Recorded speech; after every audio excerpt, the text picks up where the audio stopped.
Garage band. Yeah. Like trying to juggle. Oh, great. This thing isn't set up either. Oh, man. All right, well, we're live on YouTube, so fuck it. All right, today is one of those days for me. I am not going to get into it and waste everybody's time with a bunch of negative Nancy-ness, but it has been a day and nothing is going right.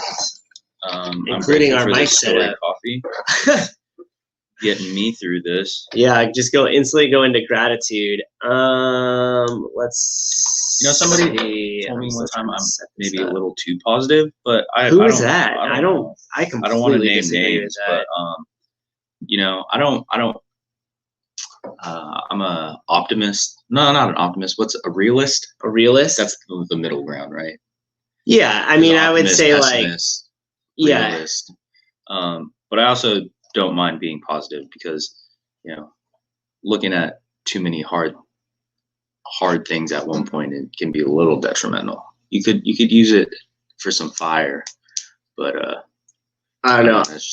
I am. As soon as I get this working, because we are like. It's all right. I'm gonna sing for everybody right now. And this just started randomly, like at the 20-minute mark in here, whatever. This is Shooting the Fit, American Idol, where Albert sings his favorite Celine Dion songs. Okay, boom. All right, we're back in the broadcast studio. I don't know. I honestly think we should reconsider a different time for this.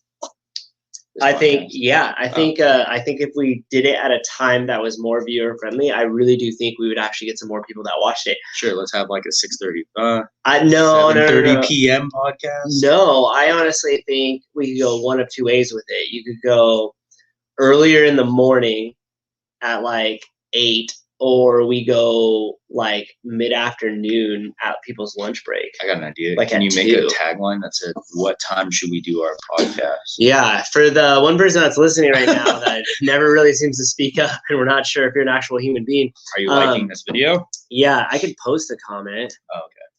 What, if I can spell it right, what time should we move the podcast to? Boom. Now that's my thing back, but the person left. So I don't know.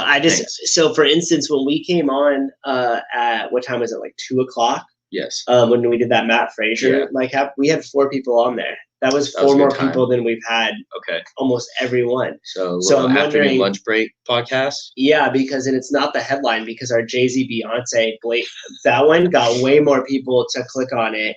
Than the Mat Fraser one did. The Mat Fraser one did well. The timing was good, but the Beyonce Jay-Z one it was way more clickbaity, and we still didn't have more people. So I'm thinking it might.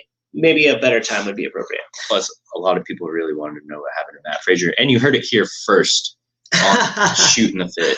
Okay, guys, if you guys are there, hit the like button. If you're listening on Spotify or Apple Music, hit subscribe and like. There's no viewers right now. There's no viewers. This episode's gonna suck, because episode 28 is gonna suck. It's gonna be a shitty episode. Just because we're completely pinched on time. I coach the noon class here in California. It is 11:43 a.m. and we just got this thing rolling 30 minutes ago. In order to be out there in front of the noon class before noon, that basically gives us about 8 minutes of podcast here. 7. Hey. Yeah. Let's put it all out there. 12 minutes of podcast. This is no longer a fitness podcast at the moment, but it's going to be tight.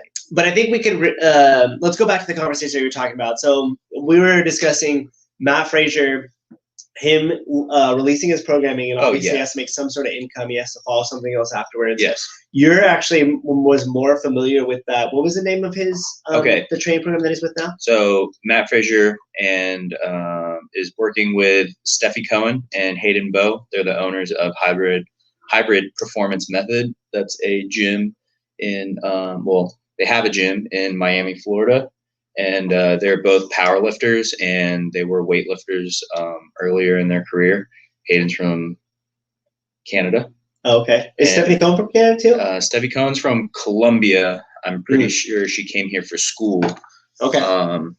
But both very smart entrepreneurs. Hayden started working against Gravity, the nutrition company, along with I think another CrossFitter. Her name was Addie.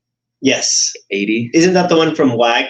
Yes. Is that what you're talking about? Working Yes. Against Gravity? Yes. Oh, is that what you just said? Yeah. WAG, this acronym. And then they both had like pretty good powerlifting careers. They have a team of powerlifting coaches, pretty strong guys, really strong guys, and weightlifting coaches, and now a CrossFit coach. So is that what his angle is? He's coming on as being like, I could have Mat Fraser now as my CrossFit coach. Yes, and there's a lot of great athletes out there who go with coaching. There's not always a direct line to coaching, because I feel like most coaches start as an athlete first. It's very rare that whoever is coaching you has to participate in that sport in some way. Some way. And even if their competitive background isn't extensive, I agree with you in the sense of that you're right. You always see these coaches that have some sort of experience that where they started as an athlete first, and either it was an injury or it just didn't work out for them, or they just found more passion in coaching than they did competing. Agreed. And Mat Fraser, I think he made a really smart move, because as successful as he could have been, just promoting himself, marketing his own self. Mm-hmm. He hopped on a platform where Steffi has like almost 1 million followers on Instagram, and their strength team is considered, a pretty badass like strength team, and weightlifting team. So why not add CrossFit to the mix? And, they already have that platform to push their marketing campaigns. They just need Matt top on videos and, actually put out his programming. Yeah. And it's really, he's using their platform to launch his career. Which was smart on his part, because as far as the work goes, you don't really want to have to spend the time building the infrastructure behind that, right? Yeah. Like ideally you would want to come on as somebody, and obviously the value proposition for Stephanie Cohen. Is her name Stephanie or Steffi? It's Stephanie, but I think she goes by Steph, or she mainly goes by like Steffi, Steffi. Okay. So by them having the infrastructure in place already with that company, what they were able to do there is essentially just license Matt's name, and he comes on, he runs his own program, and he could just jump right into it rather than him trying to build it from scratch. And I think I agree with you. That's the smartest move you can make, because when you try to build it from scratch, which we've seen a lot of competitors do over the years, it's tough. That's a hard niche, and you want to be able to be exposed to a broad audience, right? Yes. So, like, I don't know. I know you're probably familiar with Jacob Hebner, but like he's been starting his like multiple different kind of programming things, and I think it's called Grit now. And then he also works with like a nutrition one. But he's the one that kind of built it, is building it from the ground up. That didn't have the infrastructure in place. He's using didn't have like all this his stuff. own resources in order to like launch his platform. And I think that's the value in entrepreneurship. If you want to sell yourself as the product, or like what you do as the product, you kind of have to have that. But being Mat Fraser, who's also very smart, that's a very intelligent move to do. Right. I agree, because he can start it from his own brand. Of course. He can just go and be like, all right, I'm going to build my own platform. I'm going to develop some partners that'll help me with the back end of payments and doing the program, and where do I post it and where does it live? But Mat Fraser I think he's more intelligent in the fact of like an entrepreneurship, where he's just saying, how could I sell this, do the part of it that I like to do, and then not do all the work that I don't want to do. Selling like his program, because he could still have matfraser.com if that's what it's called. I don't know, where he can sell his own merch or whatever. Yeah. But having him sell his programming, which is probably, as like a consumer, is the most valuable. That's Mat Fraser's program. That's what he's doing. That's what the greatest of all time was doing for the past 5 years in order to get to the level that he's at. Great marketing. Yeah. Right. But he's using the platform that already exists. Actually, I looked into their website, and they have a new, I guess it's an app that they're launching for this. Perfect timing. Perfect timing on their part, because what's a great way to get an app started for, getting your program to your people, right? Then using someone's name like Mat Fraser in order to launch it. Yeah, for sure. And it's going to help across the board too, with a lot of different things. One of which, like we're saying, him kind of building, like going into some place with the infrastructure is almost the equivalent of like, hey, I want to sell clothing. let's do a licensing deal with Nike. Oh, right? Yes. Because his brand, which he has. right. Yeah, that's what I was saying. So like, I think his brand is like that hard work pays off, right? Yes. Like that's his kind of his acronym. And we all know Mat Fraser would sell a bunch of t-shirts. And in order to, like, if he were to do that without Nike, he would have to find somebody to do the design. Yeah. He would have to find somebody to distribute that. Yeah. He'd have to build a website and then have a payment center. But if you have the leverage of the audience that Mat Fraser has, you just roll the Nike and be like, hey, you want to sell my shirts? And they're like, no problem. Because, look at, let's say, his counterpart, Rich Froning, right? Everything is mayhem, right? Rich built mayhem, essentially. Am I correct? Is that correct? Yeah, right? 100%. And that started way back in the day too. Way back in the day. That would be, I guess you could say Mat Fraser could have hopped on mayhem. But right, but we knew that wasn't going to happen after the drama. Yeah, there's no competition for him to be with, hybrid. Yeah, and that's why it's smart, because with that hybrid performance, like, not only is he getting exposed to people that maybe normally wouldn't have looked him up because of like the powerlifter scene that they have and the weightlifting scene that they have. Because those types of groups usually, look down upon, oh, you do CrossFit, right? Or that kind of stigma exists in that area. But I think what Steffi and Hayden try to prove is that you can be a power lifter, you can lift sumo or lift conventional, it doesn't fucking matter. Like you can be athletic. Like Steffi's going into the area of like boxing now, which is a very hard thing to do. Learn boxing, like timing, technique, balance, like coordination, and like also throwing your punches. That's hard to do. So I think her lifelong thing is just wanting to be an athlete, and then bring in somebody like Mat Fraser. It's a big move. Yeah, it is, and it's fantastic for them. I'm excited to see where it goes. I had a feeling he was going to do something like this. This is what you thought too. I think we had talked about going into like being able to sell himself, or like whatever, like business thing. I think that's a good business thing, because programming, if you've ever bought online programming, most of the time it's like a PDF online. Yep. And then depending on, there's other like systems out there, like Juggernaut. I know they have like they call it an AI system, but it's kind of like an advanced spreadsheet that everybody has access to. And then the Google you can Doc. see it happen live. But I'm sure that I think they're working on an app. Their platform's getting pretty big now, but they do the same thing. They have, high-end powerlifting coaches, high-end weightlifting coaches. Max Aid is a part of that like Juggernaut team, and then Chad Wesley Smith's a big powerlifter. So like same kind of niche, but they don't have Mat Fraser. Yeah, and I wonder if, and this would maybe be a cool topic of discussion for them on the Matt, Josh, and Savon podcast, but I would like to hear kind of like, not like the details of the deals of like, how much did you get paid? But I'd like to feel like, what was he looking for when he was deciding who to put his platform on? What was the incentives to go with hybrid rather than one of the multiple options he had access to? Because I'm pretty sure it doesn't matter who you throw in the mix. Like if Mat Fraser shows up and he's like, hey, I want to be a part of your program, everybody would have said yes. Yeah. Minus Mayhem. Minus Mayhem.